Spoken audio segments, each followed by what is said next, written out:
Video tutorial number 5, how to activate Pro mode. On your screen, tap mo yung more, yan sa baba, and scroll up mo lang.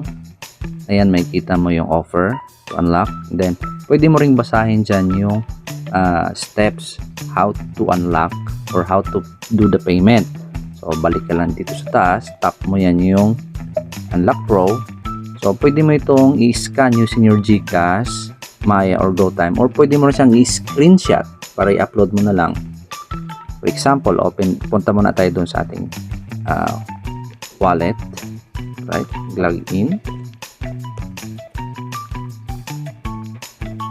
Then, scan QR, or i-upload mo na lang yung ni-screenshot mo doon. Upload QR. Yan, for example, ito, upload. Mo na lang, type mo rin payment. So, ayun, appear na yung 299 automatic. Tap mo yung next. So, yan yung account ng receiver. Transfer now. After the payment, balik ka doon sa app. Then, scroll mo lang.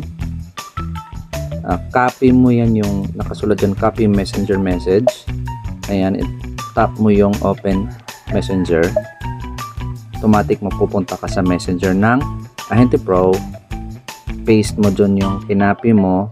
Pwede kang maglagay ng notes mo dyan, ng name, okay, lalo na kung kaninong account yung ginamit mo. To pay, the online payment, for example. Complete dapat yung name, ano, at saka yung email, ano ba yung email na ginamit mo, okay. Dapat nakalagay yun dyan, for example. And then i-attach mo rin yung resibo, for example, ng payment mo, and i-send mo. Now, pag nabayaran mo na yan, maghihintay ka na lang ng activation code doon naman sa iyong Gmail. Wait mo lang 5 to 15 minutes para ma-verify ang iyong payment, and then yung admin ay magsisend na ng activation code sa iyong email. So, abangan mo yung email mo. Pag may lumabas na yung message yung Ahente Pro, ayan, payment approved. Hanapin mo yung code mo, copy mo na lang, right?